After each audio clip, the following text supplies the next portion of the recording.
हाथी और चूहा, पंचतंत्र की कहानियाँ। झील के किनारे एक बड़ा और खूबसूरत नगर था। वहाँ बहुत अच्छे मंदिर और घर थे। लोग खुशी खुशी रहते थे। एक दिन नगर पर पड़ोसी राज्य ने हमला कर दिया और उसे पूरी तरह से तबाह कर दिया। पूरे नगर में सिर्फ चूहे रह गए। जंगल में चूहे के नगर से बहुत दूर हाथी रहते थे। वहाँ कई सालों से वर्षा न होने के कारण नदियाँ और तालाब सूख गए थे।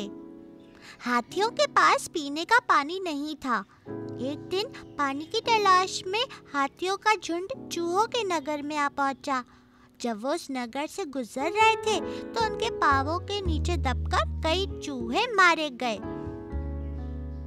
चूहे के राजा ने इतने चूहों के मरने का समाचार सुना तो वो बहुत उदास हो गया। उसने झट से सभी चूहों की सभा बुलाई।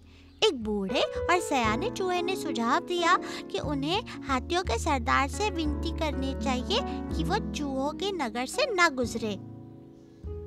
कुछ चूहे उस झील पर पहुंचे जहां हाथी नहा रहे थे।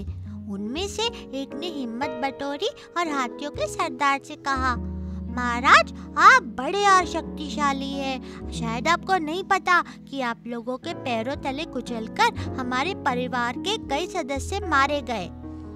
हम में से कुछ ही बचे हैं। आपसे विनती है कि किसी दूसरे रास्ते से जंगल लौटें। हम आपका एहसान मानेंगे और आपके मित्र रहेंगे। हाथी ने उनकी बात मान ली और कहा, जाओ, शांति से रहो। हमारी वजह से तुम्हें कोई परेशानी नहीं होगी। सालों बाद पड़ोसी देश के राजा को अपनी सेनाओं के लिए कई हाथियों की जरूरत आ पड़ी। उसने अपने सैनिकों को जंगल में भेजा ताकि वो अधिक से अधिक हाथी पकड़कर ला सके।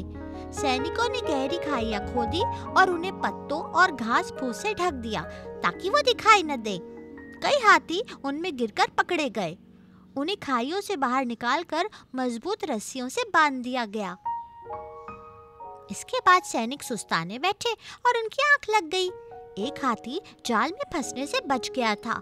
हाथियों के सरदार ने उसे चूहे दोस्तों के पास मदद मांगने भेज दिया। हाथी सरदार का संदेश मिलते ही सारे चूहे जंगल की ओर भागे। उन्होंने अपने तीखे दांतों से मोटी मोटी रस्सियां काट दी और सारे हाथियों को आजाद कर दिया। हाथियों के सरदार ने उन्हें समय पर मदद करने के लिए बहुत बहुत धन्यवाद दिया। इसके बाद उनकी मित्रता और भी पक्की हो गई। इस कहानी से हमें ये शिक्षा मिलती है कि सच्ची मित्रताएं सीमा पार के लोगों को भी निकट लाती है। Thank you.